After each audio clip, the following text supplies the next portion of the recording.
Welcome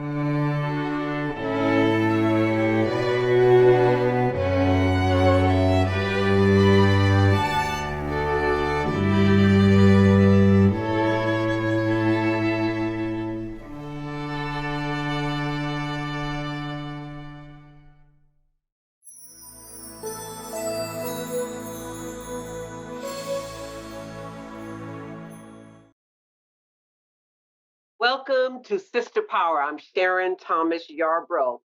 Today we are having a conversation between us about us.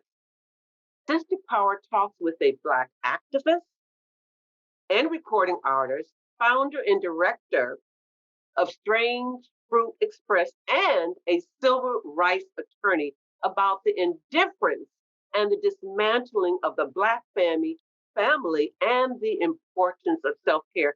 Welcome to Sister Power, everyone. Yes, Hello. Hello. Aloha, aloha. So happy to have you join us. Yes. And we have had we meaning we, Black people, brown people, we're living in challenging times. Yes. And we have had some unfortunate incidences.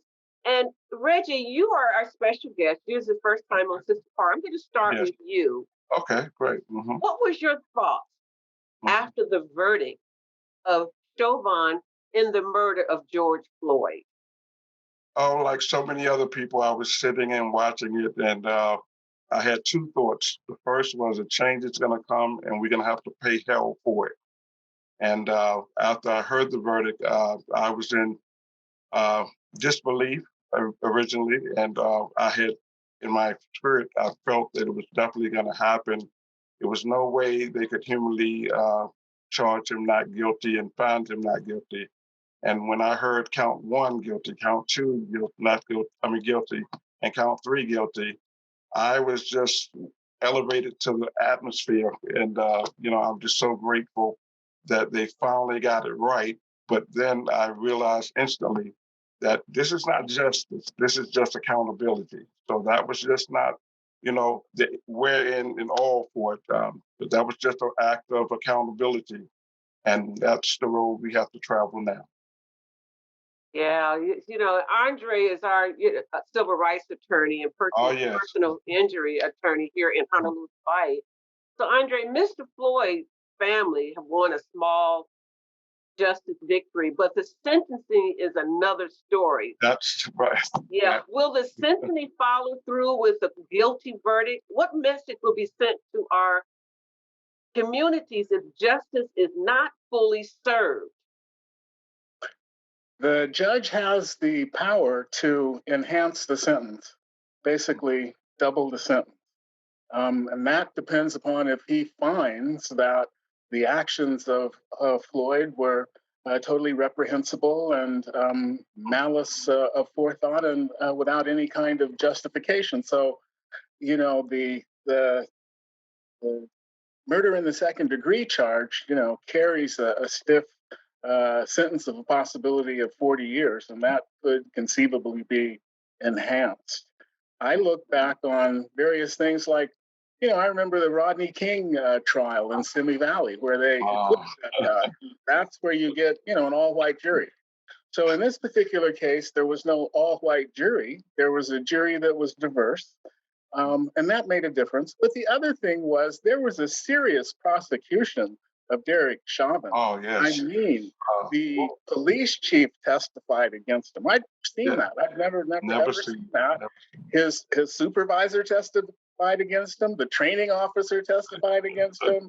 The coroner. And then all those experts. They had an expert on every single issue of cause of death and nail it down. So that type of professional prosecution is also very unique, and I would like to see that applied in many, many more instances. Yes. Yeah, me too. Sequoia, before I get to you, I just want to ask Regi one other question. How must our communities work to protect ourselves from backlash?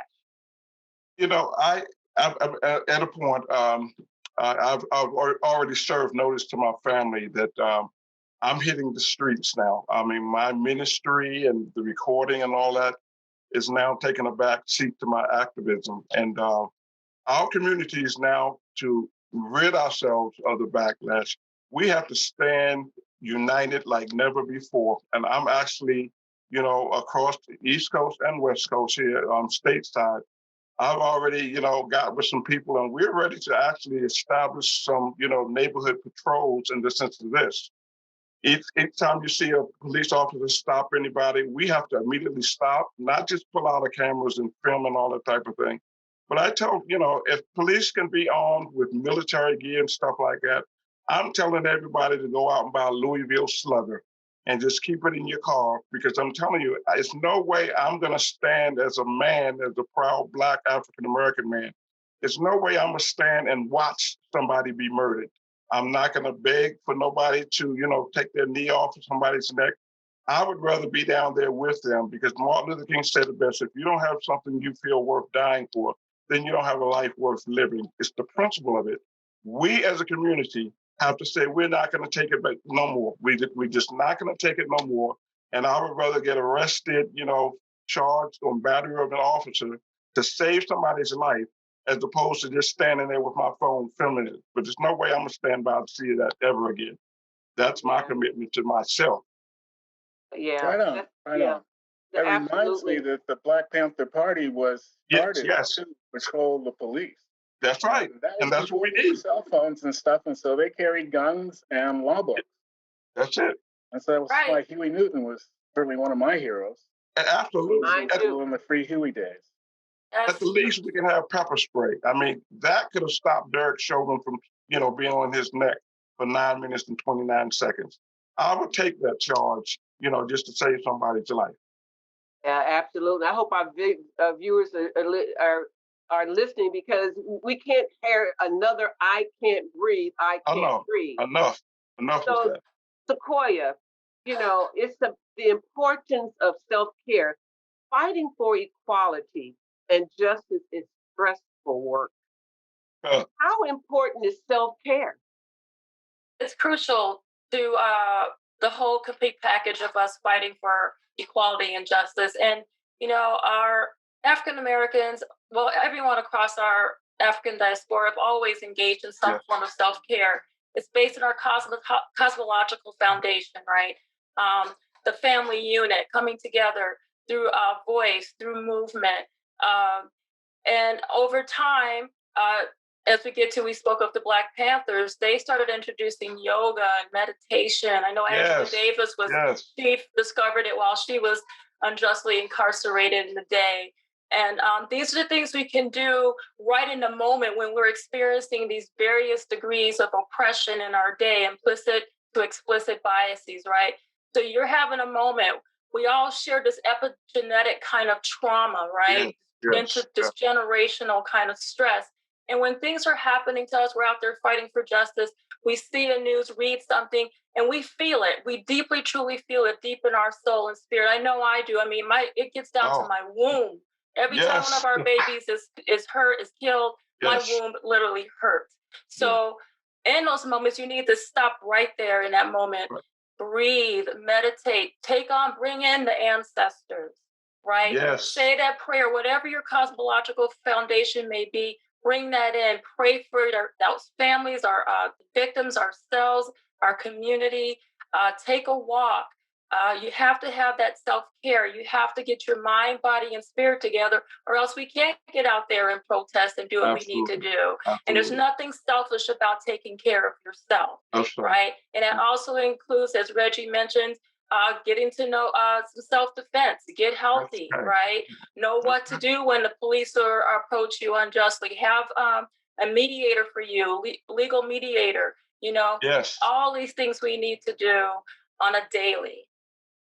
Yeah, it's not Black versus white. It's Black versus racism. And we don't want people to get, to confuse the two. And so I'm going to come to you, Andre. We are in a state of emergency. Yes. What needs to happen in America to end systemic racism? We've lost Dwayne Wright,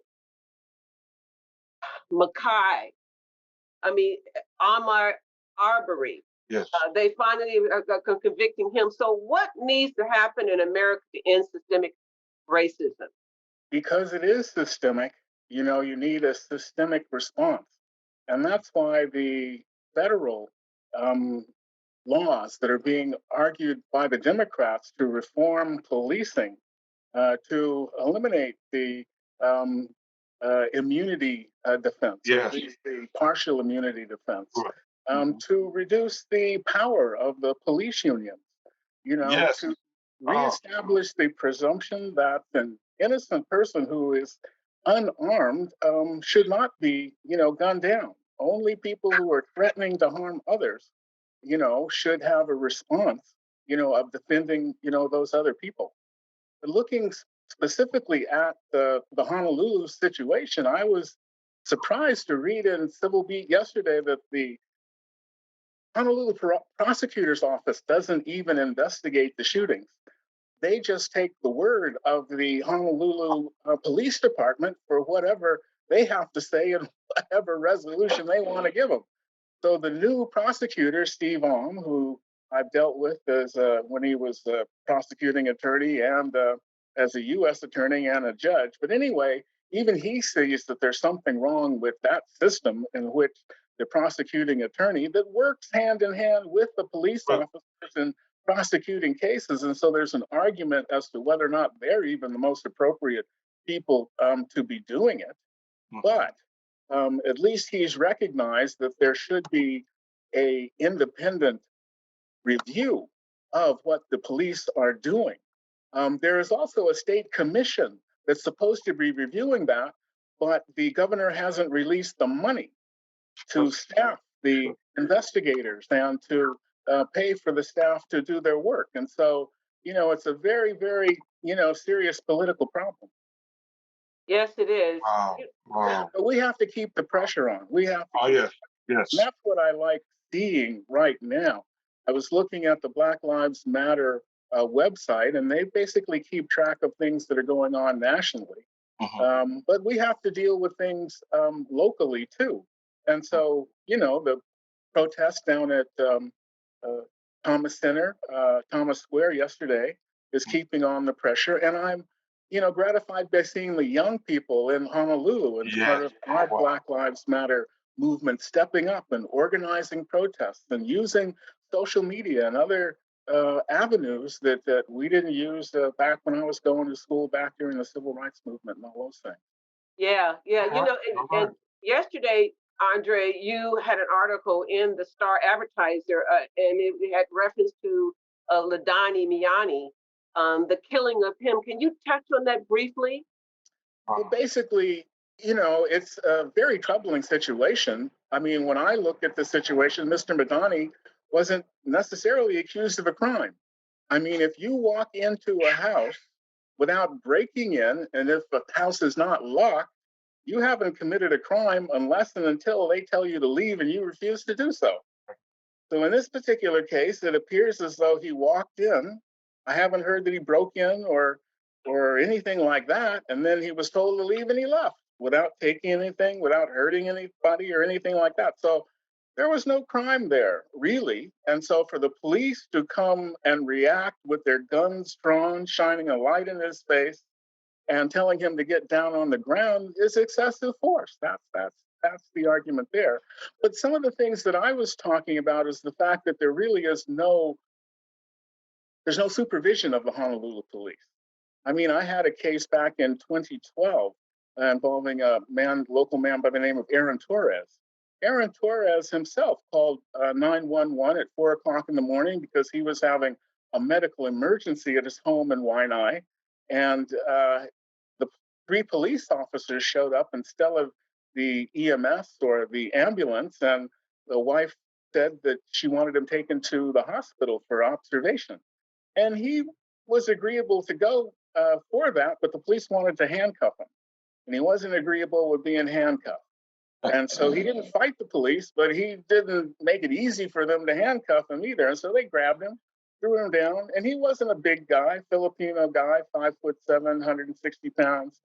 The three cops, they handcuffed him behind his back, shackled his feet, and then the three cops sat on him while he was screaming, "Get off me."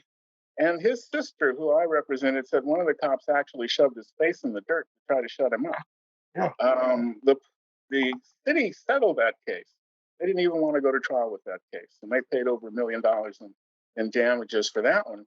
But looking back later, I see nothing happened to those police officers, and they ultimately got promoted.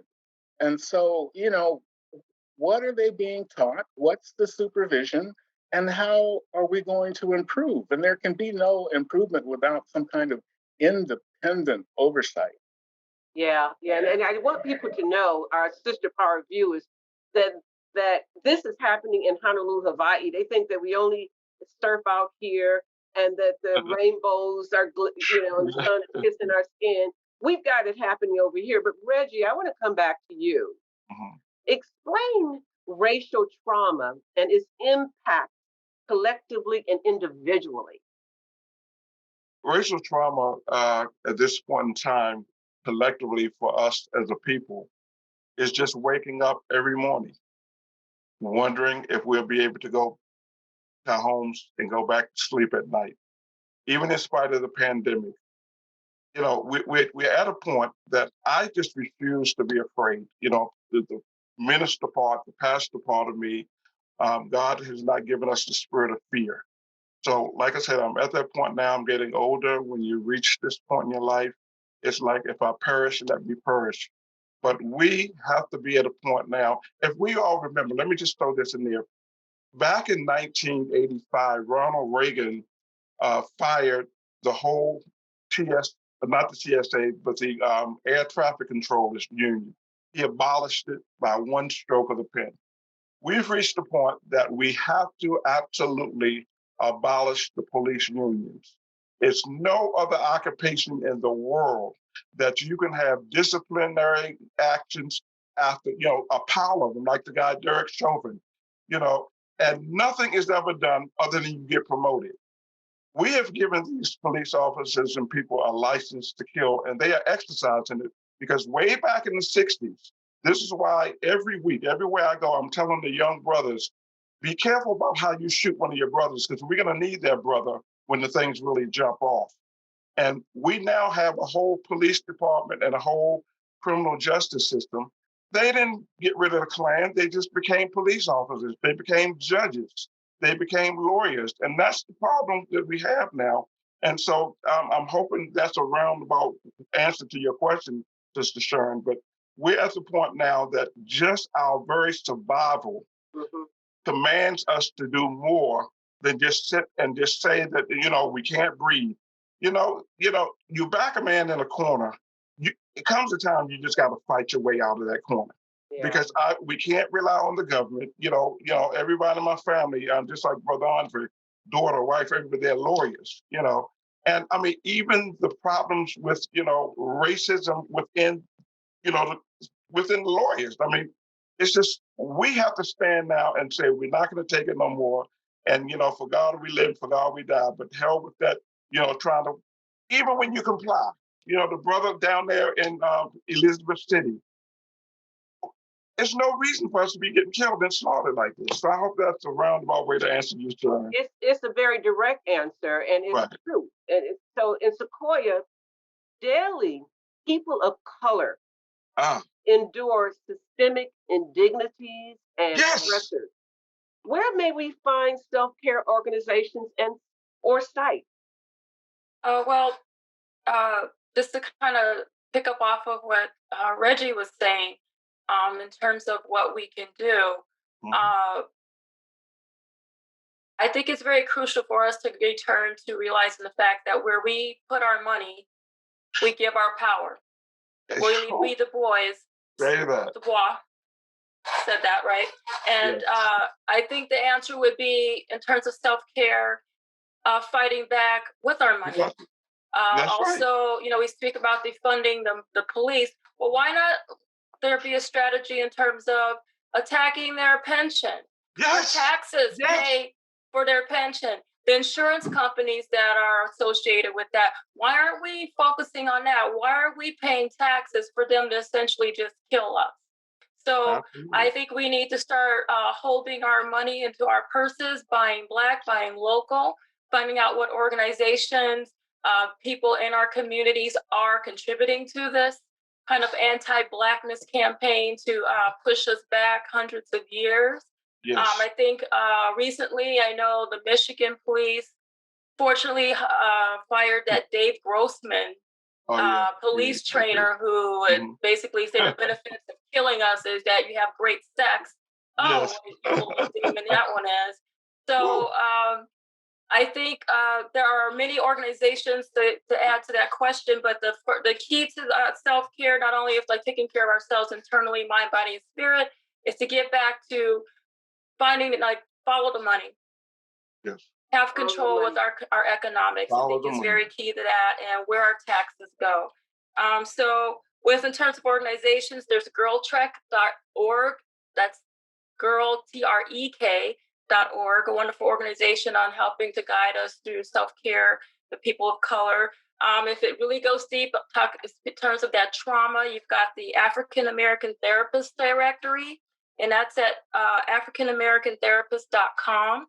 So it's very crucial. A lot of therapists, if they're not of our ethnicity, don't understand our trauma. Yes. I mean, they may have empathy and all, but it's just like the blues. If you haven't lived the blues, you can't sing the blues.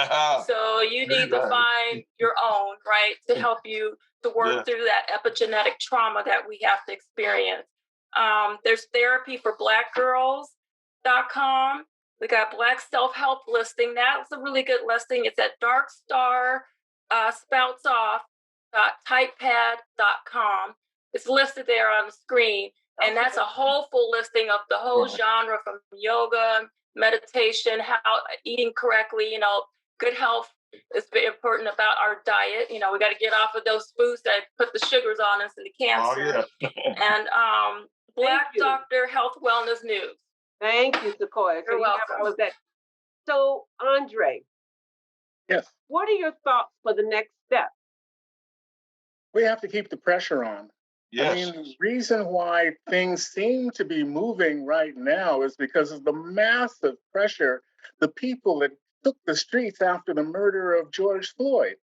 And part of that had to do with the fact that it was such a slow murder. And it was videotaped by a 17-year-old who had nightmares that she couldn't do more. But the fact that it was so slow, rather than, because the police officer's defense was, it was a snap decision. It was an instantaneous, but we still have to deal with the system, like the system in Hawaii, for which there's no oversight. The prosecutor doesn't even look at these murders. A police officer has never been a police officer has never been prosecuted for murdering anybody in Honolulu ever, and with the things that are happening these days, there needs to be closer oversight. There needs to be an independent community oversight board, and the Governor Ige needs to be pressured into releasing that money here in Hawaii. Dealing with cases individually may get some justice for that individual family and that person, but trying to move things systematically takes, a mass movement. And that's why I say, we need to keep pressure on our federal representatives to pass federal legislation improving policing nationwide and setting nationwide standards. There are no nationwide standards for when you can use chokeholds, for when you can use deadly force. And there needs to be a clear definition and delineation when people are unarmed and where the allegations are misdemeanors, as opposed to when there are felonies and people's lives and safety is being threatened, justifying the use of force. Yeah. So you're absolutely correct. Coming back to you, Regi, what is the number one way Black people can make a substantial difference? By not being afraid to stand against the oppression, because our oppressors will never be our saviors. Another thing that we've done, and I have a whole group of some musicians all across the country, And we've just decided little simple things like when, like I said, you get stopped. We're not laying on the ground for nobody. We're going to be very, willing to cooperate. But no, I'm not laying on the ground. I'm not getting out of my car. In all four of my vehicles, I have a copy of the Constitution, and my lawyer gave me this little legal guide, of what to do when you're stopped and things like that. Every one of my vehicles, I've installed dash cams, 3 dash cams, front, rear, and I can shift it so that you can see the police. We have to do all of these things to protect ourselves. And like I said, I can go live, at any time. But more than anything else, we have to be willing to not be afraid. And every time, like I said, we have to be so united that anytime you see any police activity, we have to be willing to just get out of our cars and stand to let them know, yeah, we're here and we're not going to accept you violating. I mean, they're killing our baby girls now. I mean, we have to just be willing to take, risk, whatever the risk is. We have to be willing to stand against this oppression because it's going to get worse because now they're becoming minorities. And like I said, you just got to stand up against the oppression. That's it, because it's now the population's going down. The rebalancing of the planet is here. That's it. And they are scared, and only should let our viewers, especially our brothers and sisters of the European descent that have always been cool, and our allies or our co-conspirators, we're not looking at you. Right. The ones that are harping like this against us, who don't want it, are the ones who've been doing all the dirty deeds, and they're scared. Right. But we need them to speak up too. They have to speak up. We need them to speak out. That's the onus is on them. We've done our part. It's onus should not be on our community to have to go out there and tell constructed white folks how to act right. Well, I agree. White privilege needs to call out white supremacy. Thank you. Use your voice. I ask my white allies, we need you. Now, we're speaking, we're protesting, we're being murdered, but speak out if you really care. Speak up and speak out. Speak up, step up. And I don't want you walking behind me. I want you standing beside me. In closing, thank you, Regi. Thank you, Sequoia. Thank you, Andre. Thank you for your wisdom. I'm Sharon Thomas Yarbrough. Aloha.